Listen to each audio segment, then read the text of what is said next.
என் இதயத்தின் இடப்பக்கம் இருக்கும் விருச்சிக ராசிக்காரர்களே, இந்த உலகத்திலே விருச்சிக ராசிக்காரர்களுக்காக ஒரு ஜோதிடர் இருக்கிறார் என்றால் அது நான் மட்டும்தான். உங்களை பற்றி நான் இன்ச் பை இன்ச்சாக ரிசர்ச் பண்ணி வச்சுருக்கேன். அதனால் உலகத்தில் இருக்க எல்லா விருச்சிக ராசிக்காரர்களும் எங்கிட்ட தான் ஜாதகம் பார்க்கணும். பிறந்ததுலேருந்து என்னுடைய குடும்பம் ஃபுல்லாக விருச்சிக ராசிக்காரர்கள். விருச்சிக ராசிக்காரர்களுக்கு 9ஆம் இடத்தில் குரு.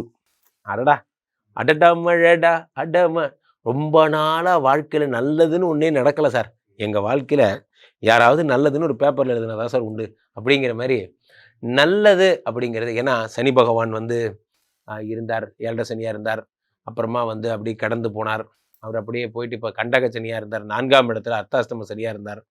இப்போ தான் அந்த ஆள் விடுபட்டு 5ஆம் இடத்துக்கு யோகஸ்தானத்துக்கு போயிருக்கார். இந்த பக்கம் குரு 8ல் மறைஞ்சி இவரை வஞ்சம் தீர்த்துக்கிட்டார். போன வருஷம் ஃபுல்லாக இப்படி போச்சு. இப்போ இந்த ஜூனுக்கு அப்புறம் தான் குரு 9க்கு வருகிறார். 9க்கு குரு வருவது அப்படிங்கிறது பாக்யஸ்தானம் வினோத். பாக்யஸ்தானம் என்றால் அதிர்ஷ்டம். ஓடிப்போனவனுக்கு 9ஆம் வீட்டில் குரு என்று சொல்வார்கள். அதாவது என்னன்னா, இவரை நம்பி ஊரை விட்டு கூட ஓடி போகலாம் என்று அர்த்தம். வெட்டி படிக்கலாம் எதுவும் வேண்டாம். குரு இருக்காரு, நம்பி ஊரை விட்டு போகலாம். அப்போ முன்னோர்கள் அவ்வளோ தூரம் சொல்கிறாங்க. காரணம் என்னவென்றால் 9ஆம் இடத்து குரு என்பது உங்களுக்கு அத்தனை பெரிய பலம். காட்டு வழியிலே ஒரு யானை இருப்பதை போல, யானை சவாரியை போல, அந்த மாதிரி சொல்லலாம். ஸோ அப்போது நீங்கள் 9ஆம் இடத்து குரு பகவான் இது வரைக்கும் லைஃப்பில் என்னென்ன கஷ்டப்பட்டீங்களோ, ஹலோ ஆமாம் நீங்கள் இந்த விருச்சிக ராசி தானே நீங்கள், ஆமாம் எஸ் சார் அப்படி எனக்கு ஒரு பேப்பர் எடுத்து எழுதுங்க, என்னென்ன வேணும்னு சொல்லு. ஐயா ஒரு டக்குன்னு கேட்டால் எனக்கு வரலைங்கய்யா, ஒரு 3-4 வீடு, சரி 7-8 காரு, அப்புறம் அப்படி வாங்க சொல்லுங்கள். உண்மையிலேயே நமக்கு உண்மையிலேயே கடவுள் ஏற்ற மாதிரி திடீர்னு என்ன வேணும்னு கேட்டானா நமக்கு என்ன வேணும்னே கேட்க தெரியாது. அதான் உண்மை. நம்மளும் குரு பகவான் வந்தவொடனே என்னென்ன வேணுமோ, குழந்தை வேணும், எதை கேட்டாலும் தருவார். இந்த வருடம் குரு பகவான் அனுகிரக மூர்த்தியாகி என்ன கேட்டாலும் தருவார். வந்த உடனே வேரிஸ் த விருச்சிக ராசி, வேரிஸ் எங்கே நான் பார்க்கணும், ஐ வாண்ட் டு சி அப்படின்ட்டு உங்களை தான் ஃபஸ்ட்டு பார்க்குறார். குரு உங்களை பார்த்ததுக்கப்புறம் தான் மகரத்தையும் மீனத்தையும் பார்க்குறார். ஃபஸ்ட்டு பிளெஸ்ஸிங் நீங்கள் தான். அவர்கிட்ட எல்லாத்தையும் வாங்கிட்டு விட்ருங்க. ஐயா முழுக்க எல்லாத்தையும் கொடுத்துருங்க ஐயா அப்படிங்கிற மாதிரி குரு பகவான் அள்ளித்தரப்போகிறார். 5ஆம் இடத்து பார்வையாக குரு பகவான் உங்களுடைய உடம்பை தான் பார்க்குறார். அப்போ புகழேணியின் உச்சத்திற்கு செல்லுகிறீர்கள். நான் சாதாரணமாக இருந்தேன், திடீர்னு மீடியா வெளிச்சம் மேலே பட்டுச்சு, திடீர்னு என் பெயர் உலகம் அறியப்பட்டது, அது மாதிரிலாம் சொல்லுவாங்கல்ல. திடீர்னு நான் பெரிய ஆள் ஆகிட்டேன் அப்படிங்கிற மாதிரி பிஸ்னஸ் சரசரன்னு வளர்ந்தது. நான் நல்லா சேவிங்ஸ் பண்ண ஆரம்பித்தேன். இன்றைக்கி நான் திரும்பி பார்த்தா தொட முடியாத உயரத்தில் நான் இருக்கேன் அப்படிங்கிற மாதிரிலாம் நடக்கும். ஸோ இந்த குரு பகவான் உடம்பை பார்க்கறது அத்தனை நல்ல விஷயம். இதான் நடக்க போகுது. இந்த பொருளாதாரம் சார்ந்த விஷயங்கள்லாம் நல்லா இருக்குன்னு சொல்லிட்டீங்க. இப்போ இல்லறம், திருமணம், அங்கே தான் ஒரு விஷயம் என்னென்னா, குரு பகவான் உடம்பை பார்த்தது போலவே அடுத்து 3ஐயும் 5ஐயும் பார்க்கிறார். 5ஆம் இடம் என்பது புத்திரஸ்தானம். புத்திரஸ்தானத்தை குரு பார்க்கும் பொழுது ஸ்ரீ ராமச்சந்திரமூர்த்தியை மகனாய் பிறக்கும்படி 5ஆம் இடத்தை குரு பகவான் பார்க்கும் பொழுது குழந்தை கிடைக்கப் போகிறது. குழந்தை 5ஆம் இடம் என்பது யோகஸ்தானம். யோகத்தை குரு பார்க்கும் பொழுது யோகங்கள் அதிகமாக போகும். நல்லா சம்பாதிக்க போகிறீங்க. விரலெல்லாம் பணம், மடியெல்லாம் பணம் அப்படிங்கிற மாதிரி பறக்க போகுது. காதல் வாழ்க்கை எப்படி இருந்துச்சு? காதல் வாழ்க்கை விருச்சிக ராசிக்காரர்களுக்கு காதல் டிபார்ட்மெண்ட் குரு தருவதில்ல, சனி தருவது. சனி 5ல் ஏற்கனவே இருக்கார். 5ல் இருக்கிற சனி 5, 6, 7 ஏற்கனவே பார்த்துட்டு இருக்கார். அதனால் உங்களுக்கு ஆல்ரெடி காதல்லாம் வந்தாச்சு. காதல் வந்தால் தானே குழந்தை பிறக்கிறதுக்கு. ஸோ அப்போ குரு பகவான் உங்களுக்கு 9ஆம் இடத்திலிருந்து 1ஐ பார்ப்பு. இதனால் ஒரு பெரிய விஷயம் என்னென்னா, திடீர்னு ஒரு ஸ்பார்க் தொழில் பண்ணிடுவாங்க அவங்க. என்னடா கடை திறந்துக்கிட்டே, ஆமாம் சார் எத்தனை நாள் தான் சார் இன்னொருத்தர் வேலை பார்த்துட்டே இருக்கிறது, அதான் முடிவு பண்ணேன், நானே ஒரு பிஸ்னஸ் ஆரம்பிச்சிட்டேன் போன்ற விஷயங்கள்லாம் அற்புதங்கள்லாம் நடக்கும். விருச்சிக ராசிக்காரர்கள் யாராவது ரெஸ்டாரண்ட்டு, உணவு, பேக்கரி சம்மந்தப்பட்ட தொழில் இருக்கவங்களுக்குலாம் ரொம்ப அற்புதமான ஒரு ஸ்பிரிச்சுவல் சம்மந்தப்பட்ட தொழில் ரொம்ப அருமையான ஒரு வருடமாக இருக்கும். இந்த வருடம் பாருங்கள், விருச்சிக ராசிக்காரர்கள் ஃபுட்பால் பார்த்துருக்கியா, இனிமேல் பார்ப்பேன் அப்படிங்கிற மாதிரி அடிச்சாட போகிறாங்க. ஓகே குருஜி, கொடி கட்டி பறக்க போகிறாங்க. எவ்வளோ மார்க் ஜி? 100க்கு 200 மார்க், பிரமாதமாக இருக்கு. குருஜி, இந்த உச்ச குரு அப்படின்னு சொல்கிறாங்க. இந்த உச்ச குரு 12 வருடத்துக்கு ஒரு முறை நடக்கிற ஒரு பயிற்சின்னு சொல்கிறாங்க. இதை பற்றி சொல்லுங்க குருஜி. உண்மையிலேயே இந்த வருடம் நடக்கின்ற பயிற்சி வினோத் ரொம்ப ஒரு வரலாற்று சிறப்பு வாய்ந்த பயிற்சி. ரீசன் என்ன அப்படின்னு பார்த்தீங்கன்னா, ஃபஸ்ட்டு ரீசன் குரு பயிற்சினாலே கொண்டாட்டம் தான். அப்போது குரு பயிற்சியிலேயே குரு 12 எங்கே வந்தால் உச்சம் நீச்சம். இப்போது ஒரு குரு மகரத்தில் நீச்சம், அதுக்கு 7ஆம் இடம், அதாவது 180 டிகிரியில் அவர் ஆட்டோமேட்டிக்காக உங்களுக்கு உச்சமடைகிறார். ஸோ அதனுடைய 7ஆம் இடம், மகரத்துலேருந்து 7ஆம் இடத்துல அவர் உச்சமடைகிறார். ஸோ இந்த கால்குலேஷனில் இந்த கடகத்துக்கு வருவது 12 வருடத்துக்கு ஒரு முறை என்று ஆகிவிட்டது. கடகத்திற்கு வந்த குரு பகவான் என்னென்ன பலன்களை தருவார்னா, உலகத்துக்கே பலன்களை அள்ளி தருவார். எப்பவுமே நல்லோர் ஒருவர் உளரேல் அவர் பொருட்டு எல்லோருக்கும் பெய்யும் மழைனா, கடகராசிக்காரர்களுக்காக உச்சம் பெற்ற குரு இந்த 12, 11 ராசிக்கும் சேர்த்து பலன்களை அள்ளித்தரப்போகிறது. அவர் ரொம்ப ஹாப்பியாக எல்லாரையும் பிளஸ் பண்ண போகிறார். இந்த வருடமே ஒரு பிளஸ்ஸிங்ஸ்க்கான வருடம் தான். பெரிய பெரிய நிகழ்ச்சிகள், பெரிய பெரிய நிகழ்வுகள், கஷ்டமான ஒரு பெரிய பிரளயங்கள் அதெல்லாம் எதுவும் ஏற்படாது. குரு உச்சம் பெற்றிருக்கிறார். இந்த வருடத்தின் ராஜாவும் அவர் தான். பராபவ வருடத்தோட ராஜாவும் குரு தான். அவரே உச்சமும் பெற்றிருக்கிறார். அப்போ குருவுக்கு இந்த வருடம் ரொம்ப பெரிய பவர்லாம் இருக்குது. குரு நல்லா இருக்கும்போது என்னாகுன்னா வேதங்கள், சாஸ்திரங்கள், ஆச்சாரங்கள் எல்லாம் அதிகமாகும். மக்கள்கிட்ட கல்ச்சர் பேஸ்டு விஷயங்கள்லாம் அதிகரிக்கும். மாடர்னிசம்லேருந்து வெளியே வந்துட்டு கல்ச்சர் பேஸ்டாக ஒர்க் பண்ண ஆரம்பிப்பாங்க. அவருடைய எண்ணங்கள் எல்லாமே வேறு மாதிரி திங்க் பண்ண ஆரம்பிக்கும். மீண்டும் நம்ம உடம்பை பார்த்துக்கணும், இந்த சோஷியல் மீடியாலாம் எதுவும் வேண்டாம், தூக்கி போட்டுடலாம், மைண்டு ரிலாக்ஸாக இருக்கலாம் போன்ற எண்ணங்கள் மக்களிடையே அதிகமாகும். ஸோ இந்த கடக குரு அப்படிங்கிறது ஒவ்வொருத்தருக்கும் தங்கம் நிறையா வாங்குவதற்கு, குழந்தை விஷயம் பிளஸ்ஸிங்காக கிடைக்கிறதுக்கு, முக்கியமாக குருன்னு ஒருத்தர் இருந்தால் தான். இப்போ ஒன்றும் இல்லை வினோத், ஒருத்தரை நம்ம பார்க்குறோம், அண்ணே வணக்கண்ணே அப்படிங்கிறோம். இன்னொருத்தரை பார்த்து சார் குட் மார்னிங் சாருங்கிறோம். இந்த வித்தியாசம் என்ன? அதான் குரு தரும் வித்தியாசம். குரு எப்பயுமே என்ன பண்ணுவார், ஒரு தகுதிப்பாடு, எஜுகேஷனுங்கிற பவரை குரு தருவார், கல்விங்கிற மரியாதையை தருவார். அதனால தான் ஒரு குரு. ஸோ மாணவர்களுக்கு, வாத்தியார்களுக்கு, புதிய வித்தை கற்றுக்கணும்னு ஆசைப்படுறவங்களும் ரொம்ப நறுமையான வருடம். குருனாலே நிறைய பேருக்கு தெரியாத ஃபேக்ட் வினோத், அவர் ஒரு ஃபினான்ஸ் டிபார்ட்மெண்ட்டோட ஹெட்டு. ஃபைனான்ஸ் டிபார்ட்மெண்ட்டோட வைஸ் பிரசிடென்ட் யார் அப்படின்னா அதுதான் Guru. President Lakshmi, vice president இவர் தான். ஏன்னா இவரை பொறுத்த வரைக்கும் இவர் தான் பணத்தை சம்பாதிக்கிற மெத்தட்ஸ் எல்லாமே கொடுக்குறவர் இவர் தான். இவரை நான் சொல்கிறேன் பாருங்கள், எதாக இருந்தாலும் 3ஆம் நம்பரில் தொடங்குங்க. ஆலங்குடி, திட்டை அல்லது சென்னை திருவழிதாயம் இங்கே இருக்கிற பாடியில் இருக்கிற குரு பகவான் கோயில்களுக்கு செல்லுங்க. 12 விளக்கு ஏற்றுங்க. 21 விளக்கு ஏற்றுறது சிறப்பு. 3 வரணும் கூட்டுத்தொகை. ஒன்றும் முடியாதவங்க காசு இல்லைன்னா 3 நெய் விளக்காவது ஏற்றுங்க. நெய் விளக்கு ஏற்றுறது குருவுக்கு ரொம்ப பிரீத்தி. இல்லை யாகங்களுக்கு நெய் வாங்கி கொடுங்க. இதெல்லாம் பண்ணுங்கள். பசுமாடு வந்தால் அதுக்கு மஞ்சள் கலர் வாழைப்பழம் கொடுங்க. சாதுக்கள், சித்தர்கள் அவங்க ஜீவ சமாதிகளுக்கெல்லாம் போனோம், அங்கு சென்று வழிபடணும். அவர்களுக்கு, சாதுக்களுக்கு எவ்வளோ முடியுமோ கொடையோ செருப்போ அது தண்டமோ ஏதாவது அவங்களுக்கு வாங்கி தர்றது சிறப்பு. அவர்களை எவ்வளவுக்கு மகிழ்விக்கிறீங்களோ அவ்வளோக்கு நீங்கள் லைஃப்பில் நல்லா இருப்பீங்க. இந்த விஷயங்கள்லாம் நீங்கள் பண்ணணும். குரு பகவான் பிளெஸ்ஸிங் வாங்குறது ரொம்ப ரொம்ப ரொம்ப ஈஸி. குரு காலில் விழுந்தால் போதும். வாத்தியார்கிட்ட நல்ல பேர் எடுக்கிறது ரொம்ப ஈஸி. வாத்தியார்கிட்ட சரண்டர் ஆயிடணும். என்னை பார்த்துக்கோங்க சார், உங்களை நம்பி வந்துட்டேன்னு சொன்னால் வாத்தியாரே எல்லாம் பார்த்துப்பார். ஸோ அதனால் இந்த வருடம் குருவினுடைய முழு ஆட்சி பெற்ற வருடம். சுவாமிஜி, உங்கள் இதயத்தில் இடப்பக்கம் இருக்கக்கூடிய விருச்சிக ராசிக்காரர்களுக்கு இந்த குரு பகவான் கொடுக்கக்கூடிய 3 ஜாக்பாட்கள் என்னென்ன? குரு பகவான் வர்றது தான் ஒரு மிகப்பெரிய ஜாக்பாட். என் இதயத்தின் இடப்பக்கம் இருக்கும் விருச்சிக ராசிக்காரர்களே. இந்த உலகத்திலே விருச்சிக ராசிக்காரர்களுக்கென்று ஒரு ஜோதிடர் இருக்கிறார் என்றால் அது அடியேன் என்றால் மிகையல்ல. காரணம் என்னவென்றால், உங்களோட லைஃப்பை இன்ச் பை இன்ச்சாக ஸ்டடி பண்ணி உங்களுக்கு என்ன நடக்குங்கிறத சொல்கிற ஒரே ஆள் யாருன்னா இந்த உலகத்திலே நான் தான். அதனால் நீங்கள் உலகத்தில் எங்கே இருந்தாலும் எங்கிட்ட தான் ஜாதகம் பார்க்கணும். என்னுடைய அன்பு கட்டளை. ஏன்னா ரொம்ப சொல்லுவாங்கள்ல, அந்த ஸ்பெஷலிஸ்ட் அடிப்பாங்கள்ல, நான் உங்களோட ஸ்பெஷலிஸ்ட். அவ்வகையில் விருச்சிகராசிக்காரர்களுக்கு என்ன நடக்கும்? 9ஆம் இடத்திலே குரு வருகிறார். ஓடிப்போனவனுக்கு 9ஆம் வீட்டில் குரு.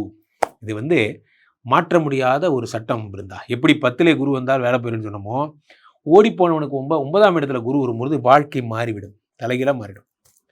இது எந்த பிஸ்னஸில் இருக்கீங்களோ அது அப்படியே டபுள் ஆகிடும். 10 ரூபா சம்பாதிச்சிங்க, இனிமேல் 10 லட்சம் சம்பாதிப்பீங்க. Into 100x, into 1000x, into 1,00,000x அந்த மாதிரி. அப்போ என்ன ஆகும் அப்படின்னா, இந்த குரு பகவான் என்ன பண்ணுறார், உங்களுடைய லைஃபையே மாற்ற போகிறார். இதில் என்ன ஒரு ஆச்சரியம்னா, 9ஆம் இடத்துல வரும்பொழுது திடீர் அதிர்ஷ்டத்தினால வேலை கிடைக்கும். ஏன்னா நம்ம சுந்தரேசனுக்கு கூகுள் கம்பெனியில் வேலை கிடைச்சிருச்சாமே அப்படிங்கிற மாதிரி, ஹாய் பிச்சோ டேக் திஸ் ரெசிக்னேஷன் அப்படிங்கிற மாதிரிலாம் அவங்க கம்பெனி தூக்கி போட்டு வருவீங்க. போன்ற விஷயங்கள் ஸ்டண்ட் எல்லாம் பண்ணுவீங்க. நீங்கள் எதை பண்ணாலும் ஜெயிப்பீங்க. ஆனால் இந்த விருச்சிக ராசிக்காரர்கள் பெரும்பாலும் ஒரு தாமரை மலர்கள், ஒரு பெண்களாக இருந்தால் இந்த ஜிமிக்கி போட ஆரம்பிங்க.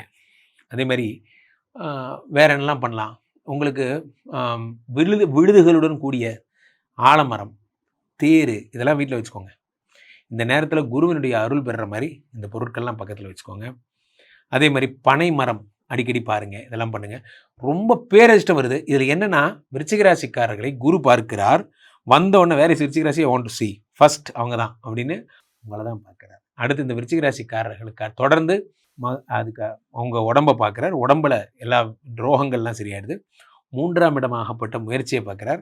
5ஆம் இடமாகப்பட்ட புத்திரஸ்தானத்தை பார்க்கிறார். விருச்சிக ராசிக்காரர்களுக்கு குழந்தை பிறக்க போகிறது.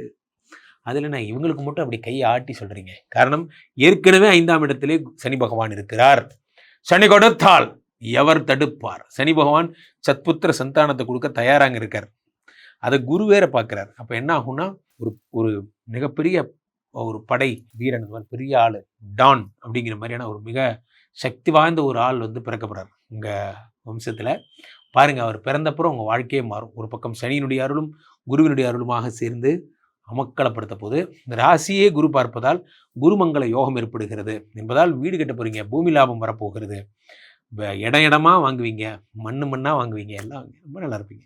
கண்டிப்பா. சுவாமிஜி, இவர்களுக்கு வேற என்னென்ன யோகங்கள் எல்லாம் வர காத்திருக்கு? முக்கியமான பெரிய யோகமே என்ன அப்படின்னா, 4ஆம் இடத்திலே ராகு இருந்தார். உங்கள் கற்பை கெடுக்கின்ற எல்லா விஷயங்களும் பண்ணிட்டு இருந்தார். விருச்சிக ராசிக்காரர்களுக்கு பெயர் கெடாமல் போனவங்க ரொம்ப அதிகம், ரொம்ப கம்மி. பெயர் கெட்டவங்க தான் அதிகம். இதில் முக்கியமாக விருச்சிக ராசிக்காரங்க ஒய்ஃபோ ஹஸ்பண்டோ யாராக இருந்தால் டைவர்ஸ் பேப்பரை கையில் வச்சுட்டே சுற்றிட்டு இருந்திருப்பாங்க. கமான் மைடியார், கேள்த்து போடு, மியூச்சுவலாக போறியா இல்லை சண்டை போட்டுமா? மாமா கம்முன்னு இருமா ப்ளீஸ்மா, நானே இப்போ தான் வாழ ஆரம்பிச்சிருக்கேன், ஏதோ தெரியாமல் ஒரு நாள் கொஞ்சம் தீர்த்து வரையாக இருந்துட்டேன், இது ஒரு தப்புனா பேப்பர்லாம் போடுவாங்க அப்படிங்கிற மாதிரி உங்கள் கணவர்லாம் திருந்திடுவார். அதுக்கப்புறமா நீங்கள் குடிக்கிறதெல்லாம் விட்டுட்டாருன்னு நீங்களும் டைவர்ஸ் பேப்பரை கேன்சல் பண்ணிடுவீங்க. இது பெரிய யோகம். First point number 1. 4ஆம் இடம் என்பது அபகீர்த்தி. கம்பெனியில் என்ன சொல்லுவாங்க, நீங்கள் ஏதோ வெண்டார்கிட்ட வேலை போயிட்டீங்க, நீங்கள் நம்ம காம்பனிட்ட காசு வாங்கிட்டீங்க, அந்த மாதிரி நாக்கில் நரம்பு இல்லாமல் உங்கள் மேலே பழி சொல்லியிருப்பாங்க. அதெல்லாம் சரியாகிவிடும். 4ஆம் இடம் என்பது வேறு என்ன அப்படின்னா, 4ஆம் இடம் என்பது வீடு மாடு மனை. நான் சொன்ன மாதிரி பூமி லாபம்லாம் வரும். இது பெரிய யோகம். குருமங்கள யோகமே பெரிய யோகம். இவர்களுக்கு 100க்கு எவ்வளவு மதிப்பெண் கொடுக்கலாம்? 100க்கு 200 மார்க். பிரமாதமா இருக்கு. சுவாமிஜி, 12 வருடங்களுக்கு ஒரு முறை வரக்கூடிய குரு பயிற்சி அப்படின்னு சொல்றாங்க. இது மிகப்பெரிய யோகங்கள், அதிர்ஷ்டங்கள் எல்லாம் வாரி கொடுக்க போகுதுன்னு சொல்றாங்களே, இது பத்தி சொல்லுங்க. 12 வருடங்களுக்கு ஒரு முறைதான் இந்த குரு வருகிறார் என்பது உலக அறிந்த விஷயம். காரணம் என்னவென்றால், குருவுடைய ஜென்ரலா 1 இயருக்கு ஒரு தடவை போற ஆள் அவர். அதனால 12 வருஷத்துக்கு ஒரு தடவை தான் அவர் வருவார் 9ஆம் இடத்துக்கு. பெரிய விசேஷம்லாம் ஒன்றும் கிடையாது. ஆனால் இதில் என்ன விசேஷம்னா, கடகத்தில் அவர் உச்சம் பெறுவாருங்கிறது ஜோதிட நியதி. இதில் இவர் உச்சம் பெறும் போது 2-3 யோகம் அவருக்குன்னே நடக்குது. அது என்ன நடக்குது என்றால், இந்த குரு இங்கே இருக்கும்போது சனி மீனத்தில் இருப்பாருங்கிறதுக்கான தியரி 25 வருஷம் கழிச்சு தான் வரும். ஏன்னா சனிக்கு 2.5 வருஷம் அலைவு நேரம். அப்போது மீனத்தில் சனி இருக்கும் பொழுது அதை குரு பார்க்கும்போது, இந்த வருடம் சனிப்பெயர்ச்சி நாட் ஒன்லி 7.5 சனி விழுந்தா, அதாவது கும்பத்துக்கோ மீனத்துக்கோ மேஷத்துக்கோ 7.5 சனி போயிட்டு இருக்குல்ல, விடுதலை. அதுக்கப்புறம் வாங்க அப்படி வாங்க, சிம்ம ராசிக்காரர்களுக்கு அஷ்டம சனி, உங்களுக்கும் விடுதலை. அப்படி தனுசு ராசிக்காரர்களுக்கு அர்த்தாஷ்டம சனி, உங்களுக்கும் விடுதலை. கன்னி ராசிக்காரர்களுக்கு கண்டக சனி, உனக்கும் விடுதலை. ஆல் விடுதலை. காரணம் என்னவென்றால், சனி இந்த ஒரு வருஷத்துக்கு குரு பார்த்து கொண்டிருக்கும் போது ஒன்றும் பண்ண முடியாது என்பது வேத சாஸ்திரம். இதுதான் பேசிக்ஸ். அப்போ இந்த அமைப்பு கிடைத்தது ஒரு பெரிய வாரம்.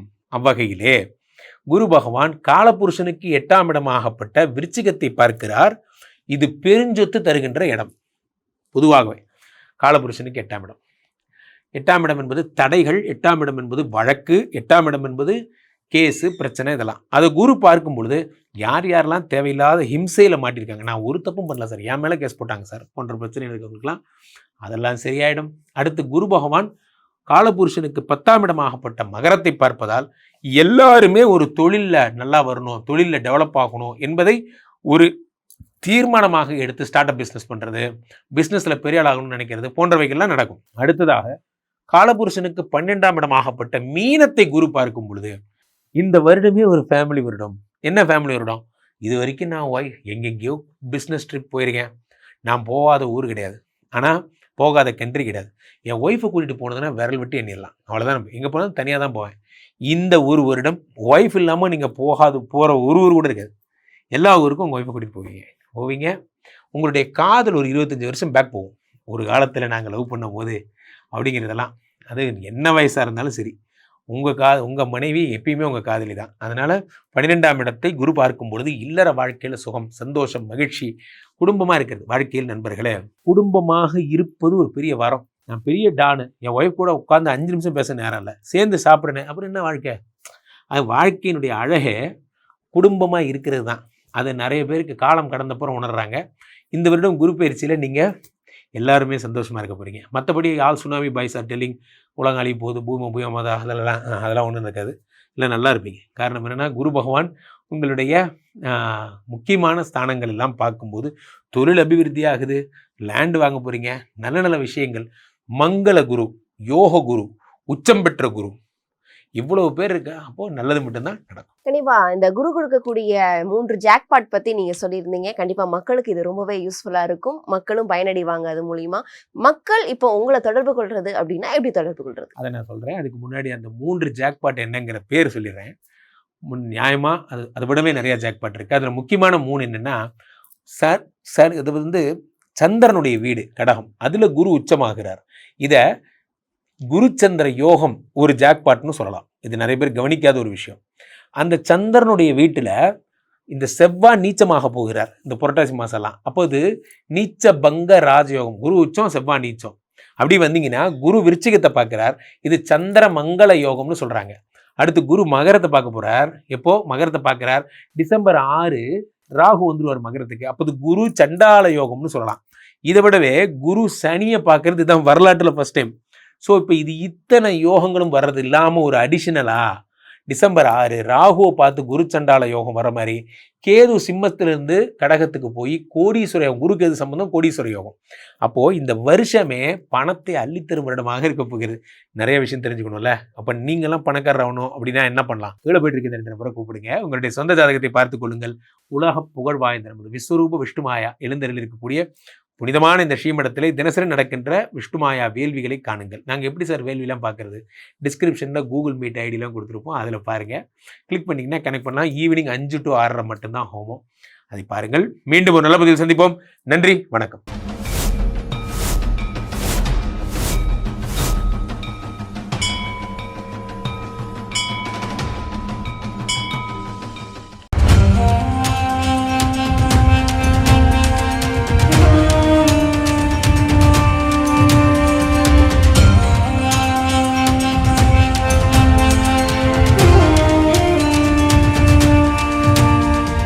எல்லா ஊர்லேயும் சாமியை வந்து அடித்து துரத்தி அனுப்புகிறாங்க. அதன் பிறகு பார்த்தீங்கன்னா இந்த பூண்டிக்கு வராரு. இங்கே இருக்கவங்க பக்கத்தில் இருக்கவங்க எல்லாம் சேர்ந்து சாமியை வந்து திருவண்ணாமலைக்கு போகிற வழி மல்லவாடி காட்டில் எடுத்து போய் வெட்டி போட்டு வந்துடுறாங்க. எப்படின்னா தலை தனியாக, கை தனியாக, கால் தனியாக, பீஸ் பீஸாக வெட்டி போட்டு வராங்க.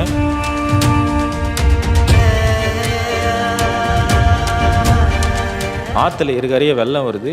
ஒரு அடிக்கு 360 டிகிரி தண்ணி ஃபுல்லாக விலகி போகுது. தவத்திலேருந்து எந்திரிச்சிக்கல, தண்ணிக்கு மேலே ஜடம் அதுக்குது, பிடிச்சது தவறல. தோண்டி பார்க்குறாங்க சாமியை. சாமி பார்த்தா உயிரோடு இருக்கிறார். பூண்டி மகான் பார்த்தீங்கன்னா மேற்கு ஒரு திண்ணையும் கிழக்கு ஒரு திண்ணையும் இருந்தது. இந்த கிழக்கு திண்ணையில் அந்த திண்ணையில் உட்கார சொல்ல தான் 19 வருட காலங்களாக பூமியில் கால் படலை.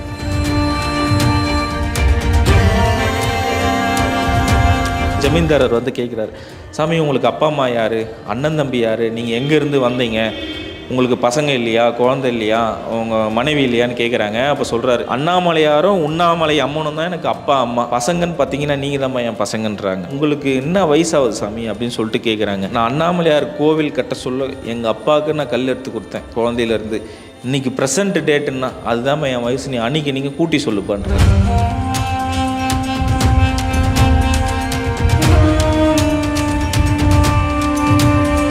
என்னை பார்க்கணுன்னு ஆசைப்பட்டால் திருச்செந்தூர் முருகர் கோயிலில் பாதாள லிங்கத்தில் ஐபூதங்களில் நான் ஒன்று, நீ வந்து என்னை எப்போ வேணால் தரிசனம் பண்ணிடான்னு குறிப்பு கொடுத்துட்டு போயிருக்காரு.